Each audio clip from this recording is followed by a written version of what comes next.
What if the animal everyone believed to be mad and dangerous was, in fact, the only living witness to the most terrible crime people chose to forget? What if it came to you not by chance, but because you were the last hope it could not afford to lose? The town of Silver Creek clung to the foothills of the Rocky Mountains like an old man afraid to step away from the fireplace. Time moved slowly here, blending with the dust on the main street and the rust on old rooftops.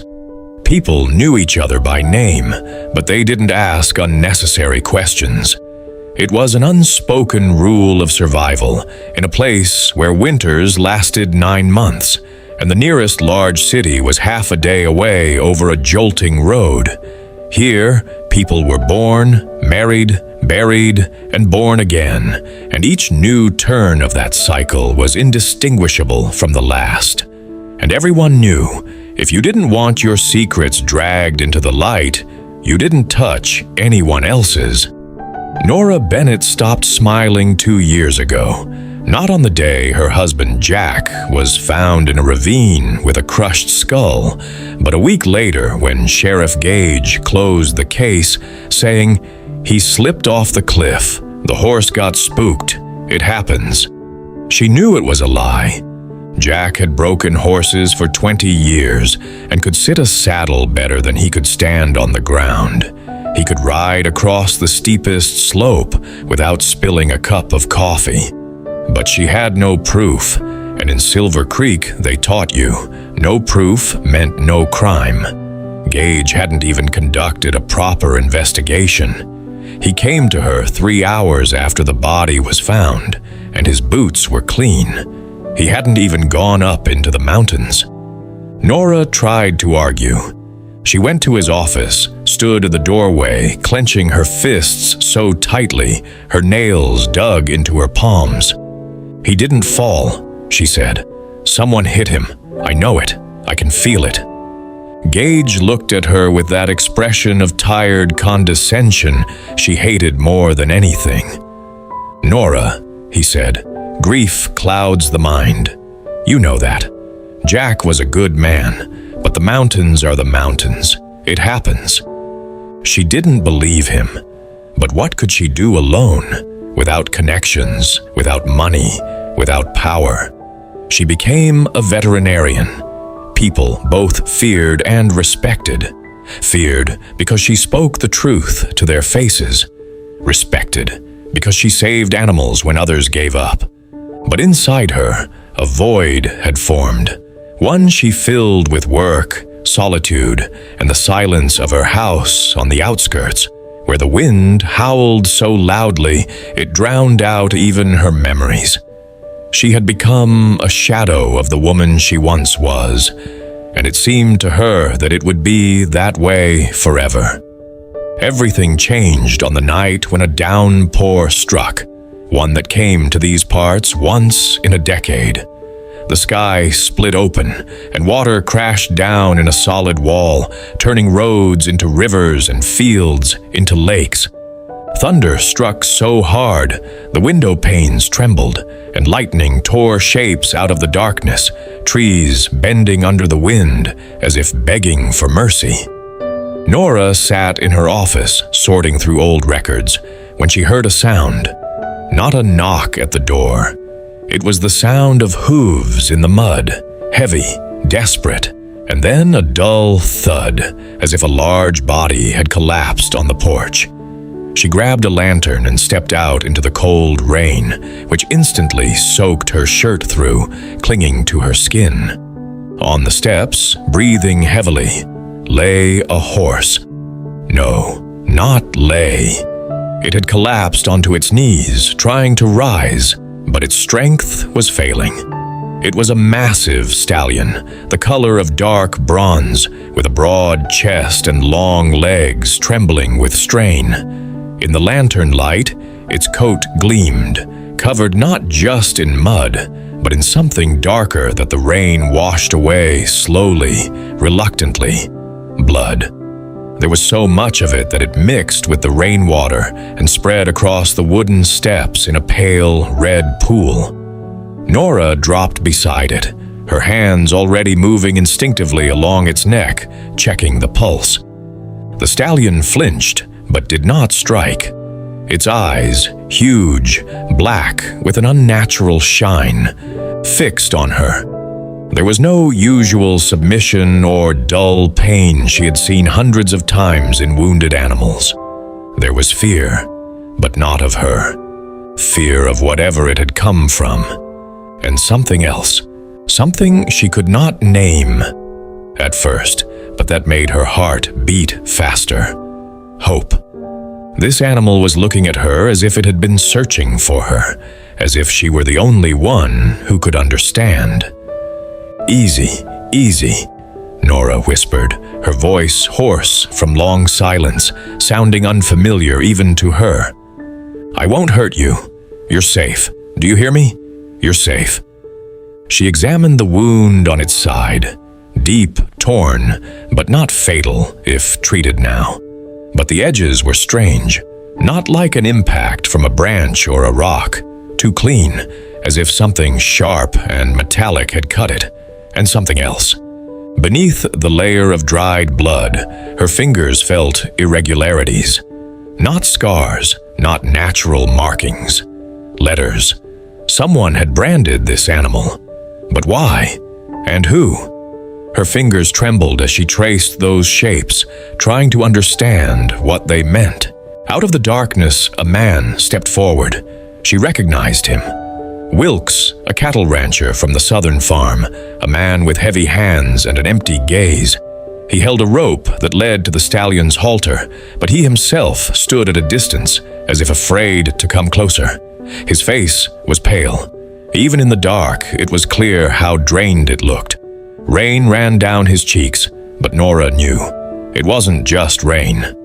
"Mine," he said, and there was no joy of ownership in his voice. "Found her by the pens. She circled all night like a ghost. I wanted to shoot her, but..." He faltered, swallowed. "She looked at me like that, Nora. Like she knows something. Like she knows what I did." "What does she know?" Nora asked without turning around. She continued massaging the stallion's neck, trying to steady his breathing.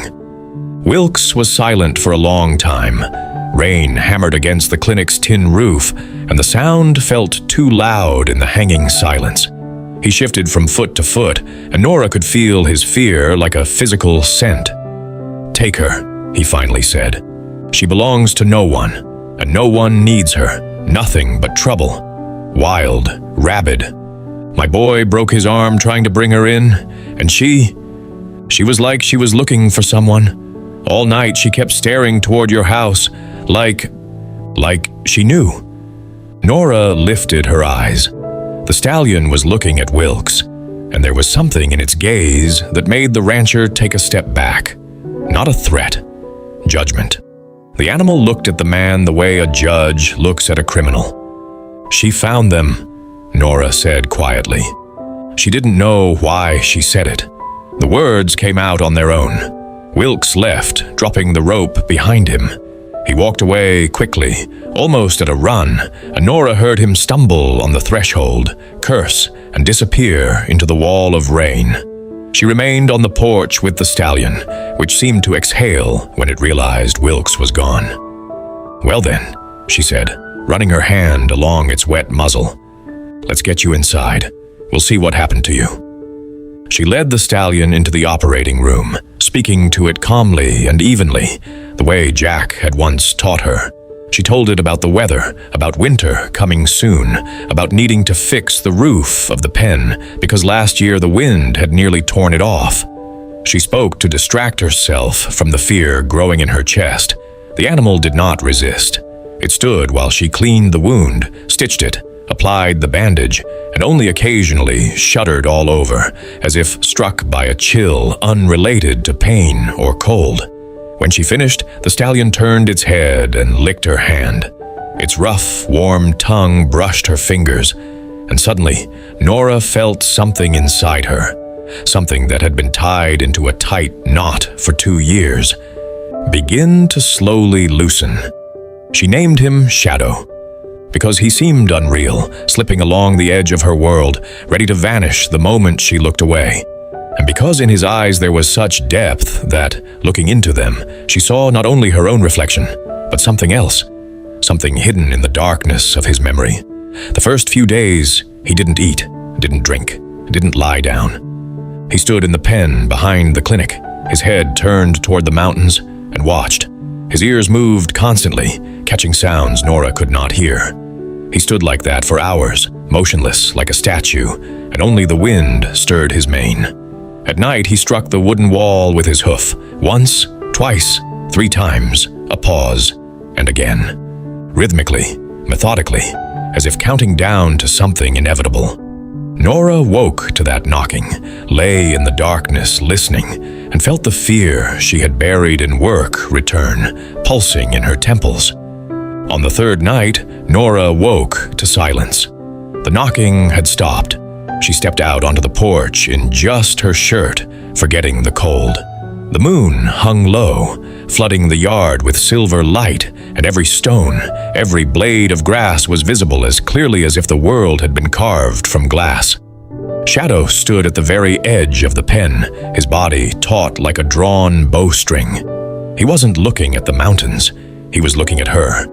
In the moonlight, his eyes burned with a yellowish fire, and Nora felt a chill run down her spine. She stepped closer, reached out to stroke his muzzle, and froze.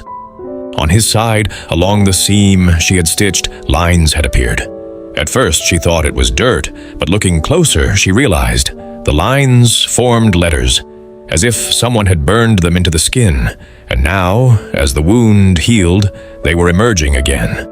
They were crimson, inflamed, as if the skin itself rejected these marks, but could not rid itself of them. Nora brought a lantern. Her hands trembled as she held the light close to the animal's side. Shadow stood still. Only his breathing quickened, his flanks rising heavily. The letters were crooked, made by a rough hand, but some of them she could make out. Lair. And below it, another word that made her blood run cold. Watch. And lower still, almost erased, barely visible. 13. She recoiled, nearly falling. The lantern slipped from her hands and rolled across the ground, pulling fragments out of the darkness. Her feet, the stallion's hooves, the wall of the pen. It was impossible. Branding livestock. Yes, but words? Words that appeared only after healing? This was something from nightmares, from cruel games only people with twisted minds could invent. She looked into the stallion's eyes.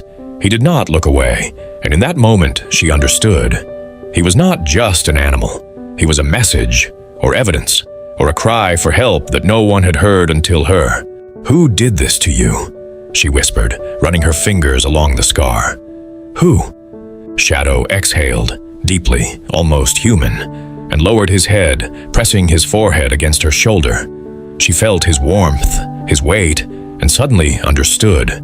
He wasn't just allowing her to touch him. He trusted her, and that trust was heavier than any burden she had ever carried. The next morning, she went to see the sheriff. Gage sat in his office, sipping coffee from a greasy mug, listening to her with the expression of a man who had already made up his mind. His office was cluttered with old filing cabinets, and photographs of past sheriffs hung on the walls, all of them looking at Nora with the same expression. "Don't meddle, woman. It's none of your business." "Nora," he said when she finished, "you work with animals. They get to you." The horse scratched itself on wire while running through the woods. "And the letters? That's just light and shadow, an old brand. You're a smart woman, don't make things up. You've already had enough grief, no need to add fantasies to it." "It's not light," Nora said. She pulled a photograph from her pocket, one she had managed to take on her phone. "These are words. Someone did this on purpose. Look." Gage took the photo and turned it in his hands. His face, weathered and hard, suddenly looked tired or frightened. Nora couldn't quite tell, but she noticed how his fingers trembled slightly as he set the picture down on the desk. "Silver Creek is quiet," he said. "Nothing like that happens here, and never has. Jack, He faltered on her husband's name, and in that moment Nora understood. He knew more than he was saying. Jack just fell, and now you come to me with a horse that has something written on it about a lair and 13. What do you want me to do? Ride out into every mountain? We don't have the people, we don't have the resources. And there's no crime, no report, no victims, no case. Then give me permission to look myself. I'm not asking for your men, just permission, and for you not to interfere. Gage looked at her for a long, heavy moment. Something flickered in his eyes that she couldn't read. Regret? Fear? Or relief? Do what you want, he finally said, but don't drag anyone else into it. And remember, if you find something you weren't supposed to find, I won't be able to protect you. I didn't ask you to protect me, Nora replied, and walked out, feeling as though she had left something important behind in his office, or perhaps taken something with her that she was never meant to know. In the days that followed, Nora began asking questions, carefully, without drawing attention. She visited neighbors, stopped by the general store, drank coffee at the diner where the locals gathered. And gradually, piece by piece, from fragments of conversations and what was left unsaid, a picture began to form, one that made her blood run cold. Over the past 2 years, several people had gone missing in the area. Tourists who had wandered too far into the mountains, a lone hunter who never returned from the season, a family of prospectors who lived on the outskirts. No one had wanted to look for them. A teenager who left home after a fight with his parents and never came back. And the worst part, no one in town made a fuss. Each case was dismissed as an accident, blamed on wild animals, or shrugged off with, their own fault, shouldn't have gone where they didn't belong. Nora counted them. 13 people. 13. Nora remembered Jack. He loved going into the mountains. He used to say that above the tree line, you felt truly alive. But he had also said he noticed strange things. Campfires where no one should have been staying, trails that hadn't existed before, the sound of vehicles deep in the forest where there were no roads. He brought home odd findings, rusted pieces of wire, scraps of fabric, shell casings of an unusual caliber. He wrote things down in a notebook he always carried. And then, a week before his death, he told her, "Nora, if anything happens to me, find my notes. They're in the old shed, under the floorboard, and don't trust anyone." She hadn't taken it seriously back then. She thought he was joking. "He found something?" Nora whispered, sitting alone in her kitchen. Shadow stood outside the window, his silhouette dark against the pale sky. "He found something and didn't get the chance to tell me." She rushed to the old shed she hadn't opened in 2 years. It smelled of mold and mice. She pried up the floorboard in the corner where Jack always kept his tools, and found what she was looking for. A notebook with an oil-stained cover filled with his small, neat handwriting. She read it sitting on the dirty floor, and with each page she felt colder and colder. Jack had found a mine, an old abandoned one, number 7. He had found tracks, truck tires, fresh, new, footprints of many people, fire pits left burning, as if those who lit them were not afraid of being discovered. He started watching. He saw vehicles arriving, leaving. He saw faces. He wrote down license plates. And then he saw something that made his handwriting shake. People. They're keeping people there. Cages. I saw cages. I need to report this to the state police. I need to... After that came scribbles, as if he had been writing in a hurry. And then, blank pages. Nora closed the notebook. She sat in the shed, wrapping her arms around herself, staring at a beam of dusty light cutting through a crack in the roof. Now she knew. Jack had found the truth, and the truth had killed him. And for 2 years, she had been living beside that truth, not knowing it was there, beneath the floorboards, waiting to be uncovered. She stepped out of the shed, and Shadow raised his head and looked at her. In his eyes, she saw understanding. He knew. He had known all along. On the 6th night, Shadow stirred again. Nora heard him striking with his hoof, but this time the sound was different. Not rhythmic, but sharp, anxious, insistent. She stepped outside and saw that the gate to the pen was open. Shadow stood by her house, right at the porch, staring at the old well. Abandoned many years ago. She had never used it, couldn't even remember the last time she had gone near it. But now it was open. The heavy oak lid, one she couldn't move by herself, had been pushed aside. "Who did this?" Nora whispered, looking around. Shadow pawed at the ground, again and again, with a persistence that bordered on madness. The earth around the well was freshly turned, soft, as if it had been disturbed recently. Nora grabbed a shovel from the shed and began digging. The soil gave way easily, as though someone had already done the work before her. At a depth of barely 2 feet, the shovel struck wood with a dull clang. Nora dropped to her knees and began clearing away the sticky, rotting earth with her hands. It was a box, old, decayed, but still solid. She pried it open with the shovel. The lid cracked, and from the darkness came a sweet, nauseating smell she knew all too well. She pulled the boards aside. Inside lay clothing. A man's jacket, torn with dark stains that the rain had not washed away. A rusted badge, Forest Service, and a photograph. Wet, stuck together, but still recognizable. It showed a man she didn't know, standing beside a young stallion. Shadow. Tommy Kincaid, the ranger who had gone missing 6 months ago. Everyone thought he had left for the city, abandoned his post. No one searched, no one asked. Nora recoiled. She vomited. Shadow did not move. He stood like a stone statue, watching her. There was no fear in his eyes. There was weariness, so deep that Nora felt it seep into her. And relief. As if he had carried this burden for so long, he no longer believed he would ever be free of it. She sat by the box until dawn, going through the items. She found a notebook, its pages stuck together from moisture, but some entries were still readable. The handwriting was hurried, nervous, the letters uneven. Found their base, old mine number 7. There are many of them. They take people. Not all are killed. Some. The next words were ones Nora couldn't force herself to read. She turned the page. I took the horse. She was with them. They brand them like objects.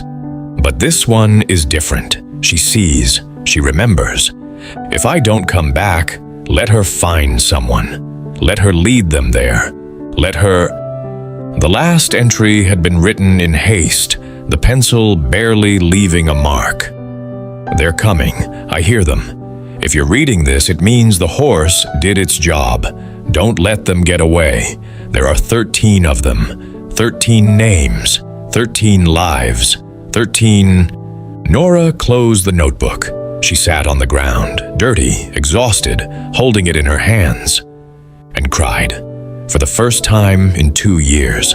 Not from fear, not from self-pity, from rage, from the knowledge that these people, these 13 names, these 13 lives, had been here, beneath the earth, while she knew nothing, that Jack had known, and died, that Tommy had known, and died, that Shadow had known all along, and carried that memory on his skin, burned into him.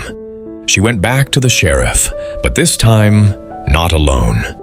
She brought the photographs, the notebook, Tommy's belongings. She threw them onto Gage's desk and watched as he flipped through the pages. His face was stone, only a vein at his temple pulsing faster than usual.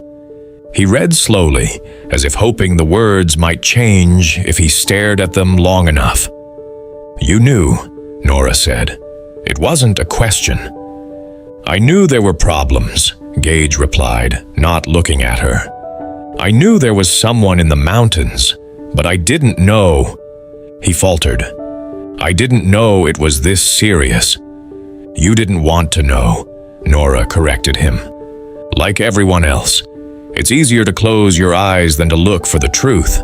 Jack came to you, Tommy came to you, and you told them the same thing you're telling me.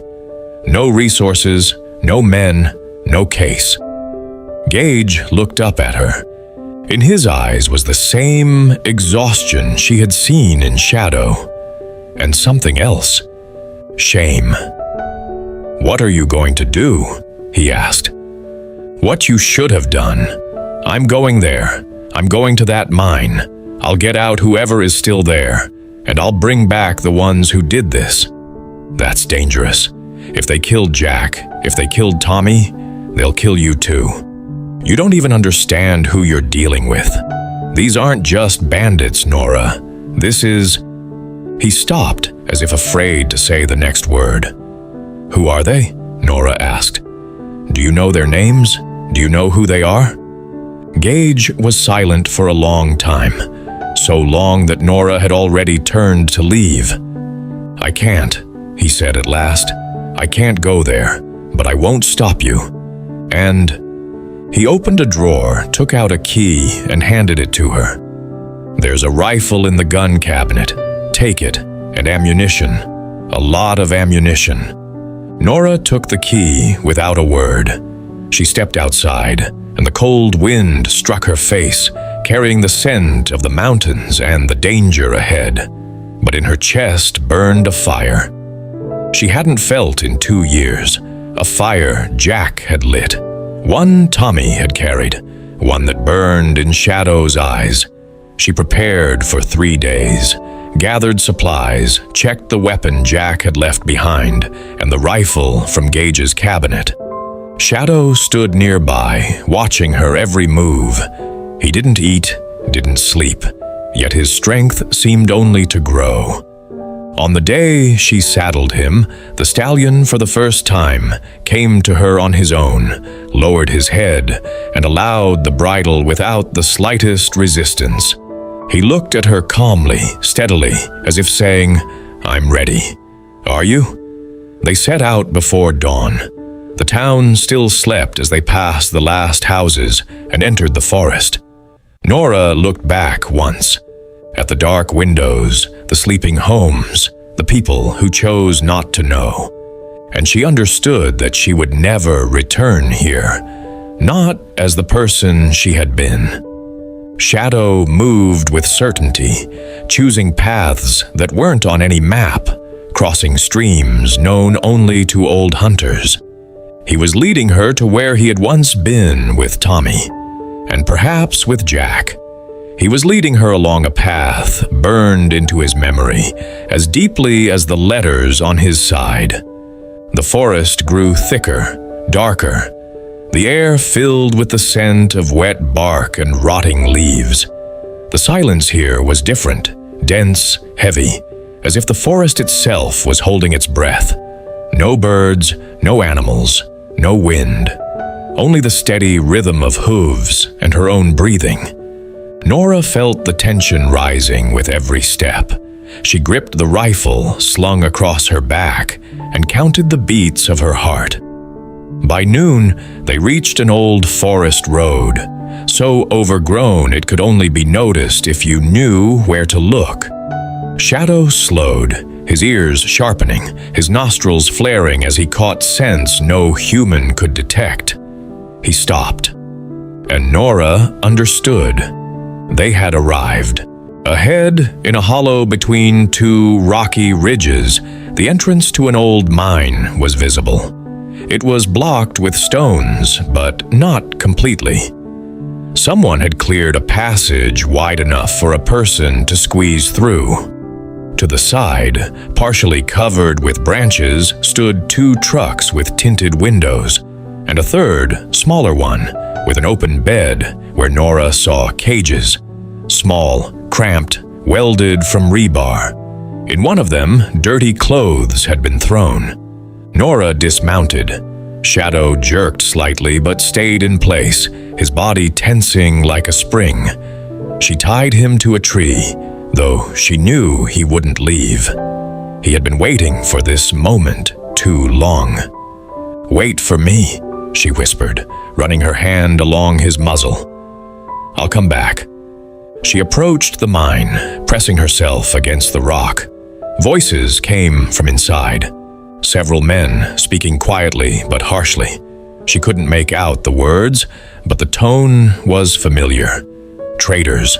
The kind for whom goods have no faces. The kind who had taken Jack from her. She slipped inside.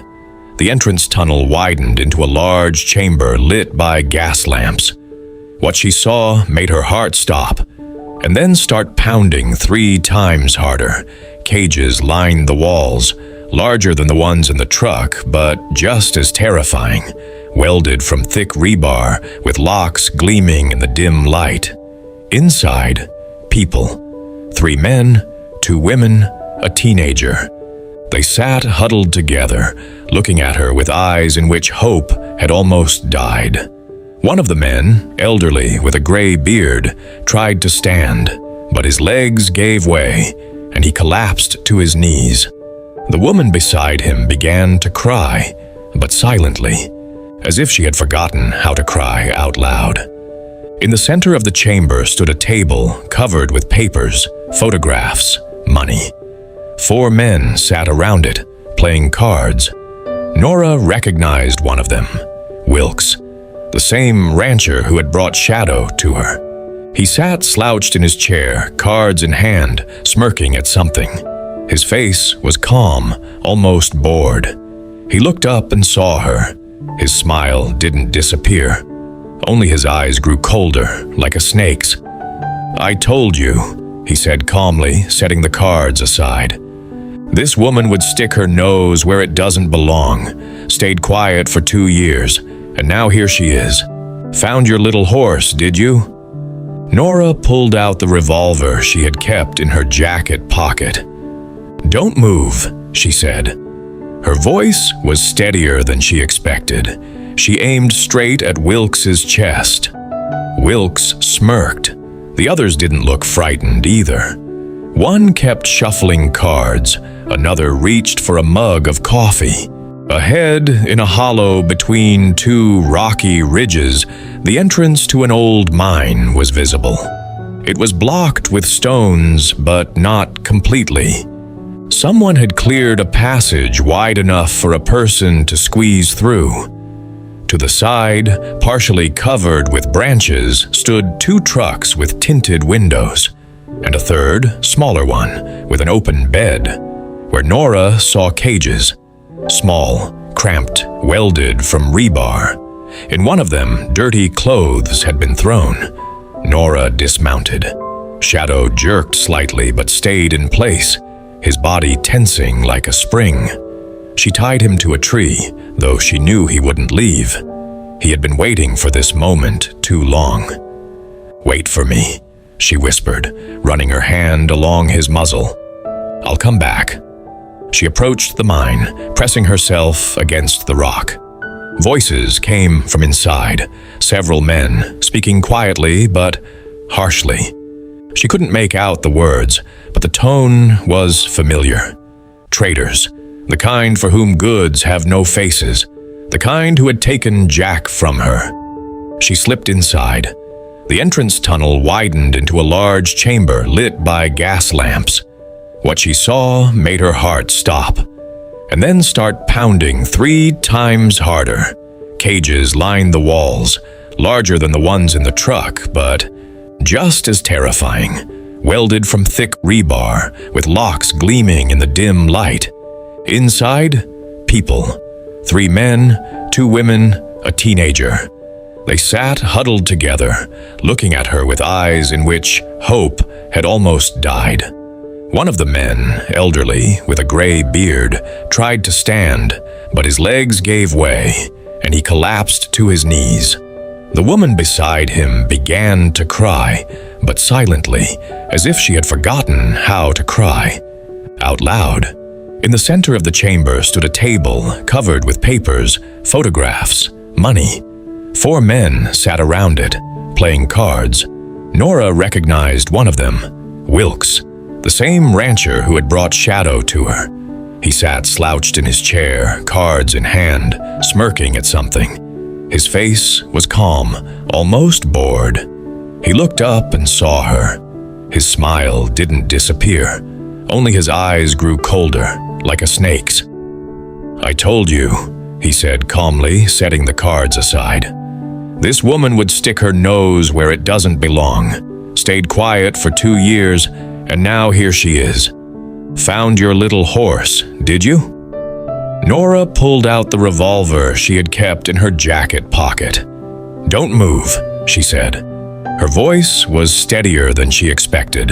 She aimed straight at Wilkes's chest. Wilkes smirked. The others didn't look frightened either. One kept shuffling cards, another reached for a mug of coffee. "Alone, Nora?" Wilkes asked, slowly rising from the table. "You came alone? Where's your hero? Where's the sheriff? The feds? No one's here. Just you and your stupid horse. What are you going to do? Shoot me? And then what? There are 4 of us and you've got 1 revolver." "I'm here," Nora said. "That's enough." "What are you going to do? Shoot us all? And who will open the cages then? Who will get them out?" He nodded toward the prisoners. "You don't even know how many of us there are, or how many are outside." He wasn't lying. At that moment, voices came from outside. 2 or 3 more. Nora could hear them talking, drawing closer to the entrance. She was trapped. Wilkes knew it. He looked at her with the cold confidence of a predator who knows its prey won't escape. And then the silence was shattered by a scream. Inhuman, wild, filled with rage. Nora recognized it. Shadow. There was a crash outside, shouts, gunshots. Something heavy slammed into the metal door, and it tore off its hinges, crashing onto the stone floor. In the doorway, lit by the gas lamps, stood the stallion. He was terrifying. Eyes blazing with yellow fire, nostrils flared, steam pouring from his mouth, coat bristling, fresh blood on his side, but not his own. He burst inside like a storm, like pure fury, sweeping everything in his path. One of the men didn't have time to dodge. Shadow struck him in the chest with his hoof, throwing him against the wall. There was a crack of bones, and the man slid down without a sound. Another fired, but the bullet went into the ceiling. The stallion reared and crashed down on him with full force. A scream, another crack, and silence. Wilkes grabbed a knife from the table and lunged at Nora. But she fired. The bullet hit his shoulder, spinning him around. He fell, dropping the knife, clutching his wound with a quiet, stunned groan. Blood poured between his fingers, soaking his shirt. The mine fell silent. 3 were wounded or unconscious. 1 tried to crawl into the darkness, but Shadow stood at the exit, blocking the way. His chest rose and fell heavily. His nostrils still flared, but there was no rage left in his eyes. Only calm. He had done what he was sent to do. Nora approached the cages. The keys hung on a nail near the table, beside photographs where she recognized the faces of the missing. She opened the first cage, the second, the third. People stumbled out, blinking in the light, looking at her with disbelief, as if afraid it was a dream. The elderly man with the gray beard came to her, took her hands in his, dry, trembling. "You came," he said. "I thought no one would." "I came," Nora replied. "Not alone." She looked at Shadow. The stallion stood motionless, his gaze fixed on the exit, but he didn't move. He was waiting. She counted the people. 8. 8 out of 13. 5 were gone. She didn't ask where they were. She knew. She saw it in the eyes of those who stepped out of the cages. 13 names in Jack's notebook. 13 names in Tommy's notebook. 8 alive. 5 she could no longer save. but she could save these. When they came out of the mine, the sun was already setting, painting the mountains in crimson. Nora helped the people onto horses she found in a nearby enclosure. She started one of the trucks to carry those who couldn't ride. Shadow walked beside them, not falling a step behind. She did not go back to Silver Creek. She went farther, to the county center where there were real police, where people did not choose not to see. The entire way, she watched the mountains in the rearview mirror as they slowly faded into twilight. And she thought of Jack. He had found something too. He had wanted to act, but he hadn't been lucky. He hadn't had Shadow. He hadn't had time. The task force arrived the next morning. In the mine, they found documents, names, dates, connections. The network turned out to be larger than anyone could have imagined. The people who had disappeared were given a new, terrible meaning in the reports. More than 20 individuals were arrested across the state. Among them were people no one had ever suspected. Businessmen, farmers, even a local politician. Sheriff Gage resigned when he learned that Wilkes had mentioned his name among those who had looked the other way. He was interrogated for 3 days, but no evidence of his direct involvement was found. Only that he knew, only that he stayed silent. Nora gave her testimony, attended hearings, answered questions. But the most important part she kept to herself. She told no one about the letters on the stallion's side, about how he led her, about how he waited until she was ready to see. She said only, "The horse led me there. It knew the way." And when they asked how an animal could know, she simply shrugged and remained silent. On the night when the last of the criminals was taken to a federal prison, Nora opened the gate. Shadow stood in the middle of the pen, unmoving, watching her. The moon was full again, its light flooding the yard, making everything seem unreal, ghost-like. Nora walked up to him, wrapped her arms around his neck, and pressed her face into his warm, forest-scented coat. She could feel his heart beating, steady, calm, like that of a creature that could finally rest. "You're free," she whispered. "You can go. You've done everything you had to do.